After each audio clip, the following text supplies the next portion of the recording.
So hi everyone, after a long time welcome back to my channel Isha Dress Designer. In today's video I will show you how to cutting and stitching this Anarkali dress. Guys जैसा कि आप सभी को पता है festive season आ रहा है और मुझे फेस्टिव सीज़न के लिए अनारकली ड्रेस बेस्ट ऑप्शन लगता है क्योंकि ये हमेशा ट्रेंडिंग एंड स्टाइलिश लुक देता है. आई थिंक हम सभी गर्ल्स का अनारकली ड्रेस काफ़ी फेवरेट है और मुझे अनारकली ड्रेस की कटिंग एंड स्टिचिंग भी बहुत आसान लगती है. और गाइस मैंने अपने चैनल पर काफ़ी सारी अनारकली ड्रेस की वीडियो अपलोड की हुई हैं जिनको मैंने डिफरेंट नेक डिज़ाइन के साथ स्टिच किया है और उन सभी वीडियो का लिंक जो है मैं अपने डिस्क्रिप्शन बॉक्स में दे दूँगी, आप जाके वहाँ चेक कर लेना.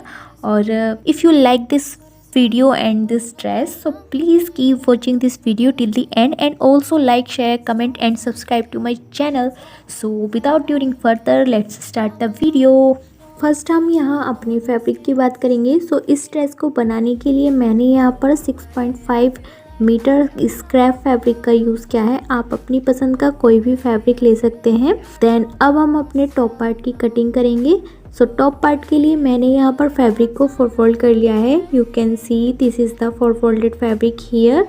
4 फोल्ड करने के बाद जो हमारे फैब्रिक की लेंथ रहेगी वो 15 इंचेस रहेगी. देन जो हमारे फैब्रिक की विड्थ रहेगी वो 10 इंचेस रहेगी. देन हम अपने यहाँ पर शोल्डर की मार्किंग करेंगे. शोल्डर के लिए मैंने यहाँ पर 7 इंचेस पर मार्क कर लिया है. देन हम सेम अपने आर्म होल के लिए भी 7 इंचेस पर इस तरीके से मार्क कर लेंगे. देन हम अपनी चेस्ट की मार्किंग करेंगे. सो चेस्ट के लिए मैंने यहाँ पर अपनी चेस्ट का 4th पार्ट लिया है एंड देन हमने 2 इंचेस एक्स्ट्रा लूजिंग के लिए इस तरीके से मार्क कर लिया है. सेम फॉर्मूले से हम अपनी वेस्ट का 4th पार्ट लेंगे और मार्क कर लेंगे. देन हम प्लस 2 इंचेस एक्स्ट्रा मार्जिन के लिए भी मार्किंग कर लेंगे और इन दोनों पॉइंट्स को इस तरीके से मिला लेंगे. अब हम अपने बैक आर्म होल और फ्रंट आर्म होल की इस तरीके से शेप दे देंगे.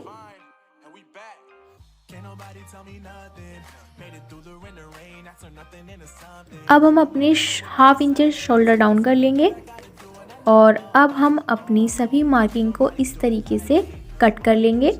ये मैंने अपनी मार्किंग को कट कर लिया है. अब हम अपने बैक पार्ट को अलग कर लेंगे. देन हम अपने फ्रंट पार्ट को दोबारा से इस तरीके से फोल्ड कर लेंगे. ये हमारा फ्रंट पार्ट है, ये हमारा बैक पार्ट है. अब हम अपने बैक पार्ट के नेक की कटिंग करेंगे. सो बैक पार्ट के नेक के लिए मैंने यहाँ पर विड्थ जो है वो 3 इंचेस पर इस तरीके से मार्क कर लिया है एंड जो डेप्थ के लिए मैंने यहाँ पर 6 इंचेस पर मार्क किया है. आप अपने अकॉर्डिंग लेंथ डीप रख सकते हैं, अपना नेक डीप रख सकते हैं या फिर लो भी रख सकते हैं. सो मैंने यहाँ पर अपनी मार्किंग कर ली थी और अब हम अपने नेक को कट कर लेंगे.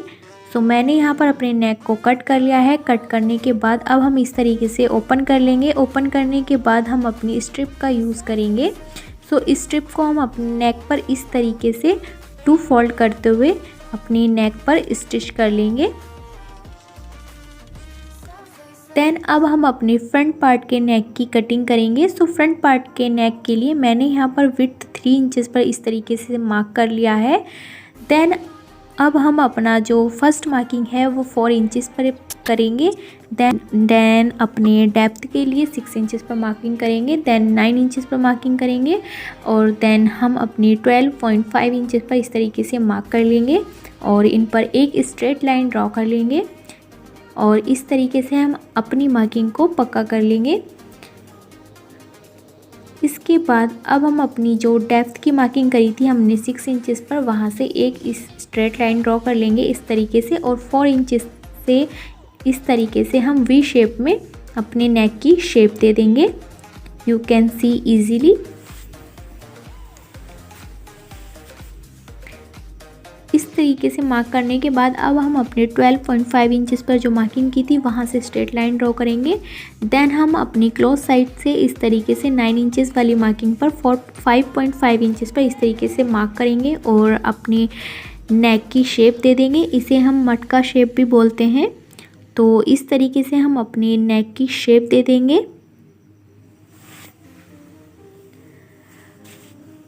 ये हमने अपनी नेक की मार्किंग कर ली है. देन हम अपनी मार्किंग को इस तरीके से कट कर लेंगे और अपने आर्म होल को भी कट कर लेंगे.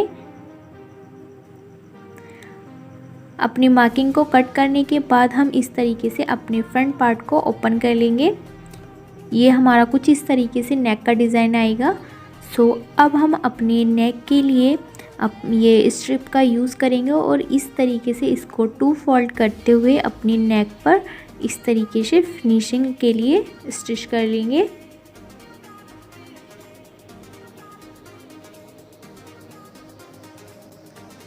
और हम अपने मिडल के लिए इस तरीके से अपने फैब्रिक को 4 फोल्ड करेंगे और जो हमने बीच में जो मटका शेप की कटिंग की थी उसको इस तरीके से रखेंगे और अपनी मार्किंग इसके चारों ओर अपनी मार्किंग कर लेंगे। और जो हमें 1.5 इंचेस इसमें एक्स्ट्रा लेते हुए अपनी मार्किंग को कंप्लीट करना है इस तरीके से।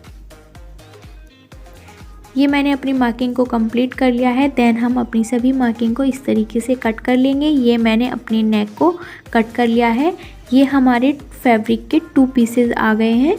सो अब हम अपने नेक को इस तरीके से स्टिच कर लेंगे। ये मैंने अपने नेक को स्टिच कर लिया है। देन जो हमारा मिडल में फैब्रिक आएगा उसको भी हमने स्टिच कर लिया है और इस तरीके से अंदर की साइड रखते हुए हम इसको स्टिच कर लेंगे। देन हम अपनी लेस का यूज़ करेंगे। सो ये मैंने यहाँ पर सिल्वर कलर की लेस ली है। सो इस लेस का यूज़ करते हुए हम अपने नेक के चारों ओर इस तरीके से इसको स्टिच कर लेंगे। ये यहाँ पर मैंने अपनी लेस को स्टिच कर लिया है। देन हम यहाँ पर बटन्स का यूज़ करेंगे। सो मैंने इस तरीके से यहाँ पर बटन का यूज़ करते हुए अपनी नीडल की हेल्प से बटन को स्टिच कर लिया है। देन हम अपने बैक पार्ट को अपने फ्रंट पार्ट पर इस तरीके से रखेंगे और अपने दोनों शोल्डर को स्टिच कर लेंगे और जो हमारी साइड की फिटिंग है उसको भी हम स्टिच कर लेंगे इस तरीके से। ये मैंने यहाँ पर अपनी साइड फिटिंग भी लगा ली है और अपने शोल्डर स्टिच कर लिए हैं। स्टिच करने के बाद हम इसे राइट साइड टर्न कर लेंगे। टर्न करने के बाद ये कुछ इस तरीके से हमारा नेक आया है। अब हम अपनी स्लीव्स की बात करेंगे। तो स्लीव्स के लिए मैंने यहाँ पर अपनी स्लीव्स की लेंथ 21 इंचेस रखी है और हम अपनी स्लीव्स को इस तरीके से अलग कर लेंगे और जो नीचे रिस्ट वाली साइड है वहाँ पर हम इस तरीके से फोल्ड करेंगे और स्टिच कर लेंगे। ये स्टिच करने के बाद हम अपनी लेस का इस तरीके से यूज़ करेंगे और अपनी लेस को 4 टाइम इस तरीके से स्टिच कर लेंगे। ये मैंने अपनी लेस को स्टिच कर लिया है। देन हम अपनी साइड फिटिंग लगा लेंगे। इस तरीके से हम अपनी स्लीव्स की फिटिंग लगा लेंगे। स्लीव्स की फिटिंग के बाद हम इसको राइट साइड इस तरीके से टर्न कर लेंगे दोनों स्लीव्स को।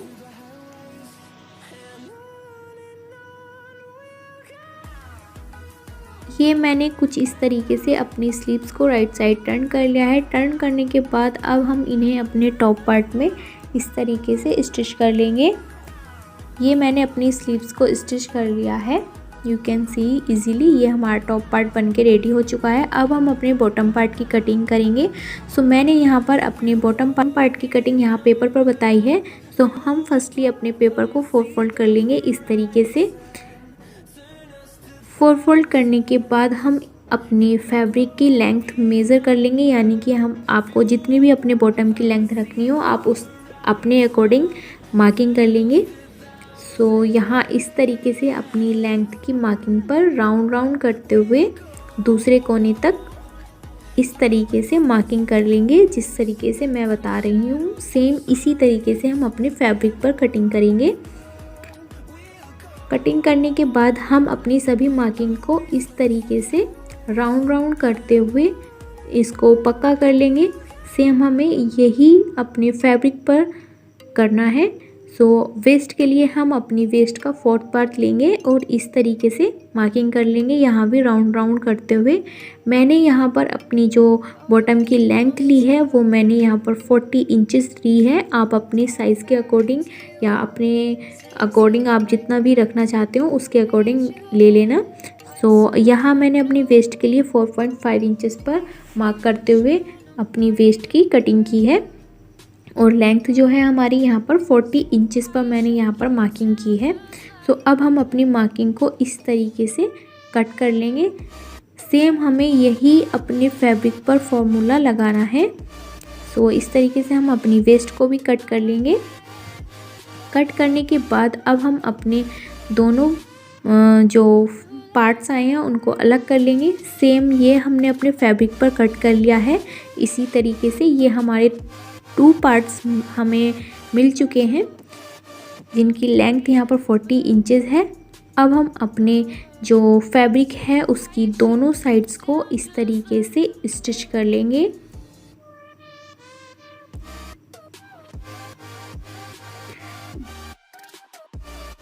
जो हमारे बॉटम का जो नीचे वाला साइड है उसको भी इस तरीके से अंदर की साइड फोल्ड करते हुए इसको स्टिच कर लेंगे। आप बुकरम की हेल्प से भी इसको स्टिच कर सकते हैं। ये मैंने अपने बॉटम पार्ट को स्टिच कर लिया है। मैंने यहाँ पर अपने बॉटम में बकरम का यूज़ करते हुए इसको स्टिच किया है। सो अब हम अपने जो बॉटम पार्ट है उसको फ्रंट पार्ट में इस तरीके से स्टिच कर लेंगे। ये मैंने अपने बॉटम पार्ट को स्टिच कर लिया है, you can see easily. Guys, अगर आपको कोई डिज़ाइन मेरे साथ शेयर करना है तो आप मुझे इंस्टाग्राम पर भी फॉलो कर सकते हैं। मेरी insta ID Isha dress designer है और इसका लिंक मैं अपने डिस्क्रिप्शन बॉक्स में दे दूँगी, आप जाके वहाँ चेक कर सकते हैं। So it's time to go, bye bye. मिलते हैं फिर किसी न्यू डिज़ाइन के साथ। Thanks for watching.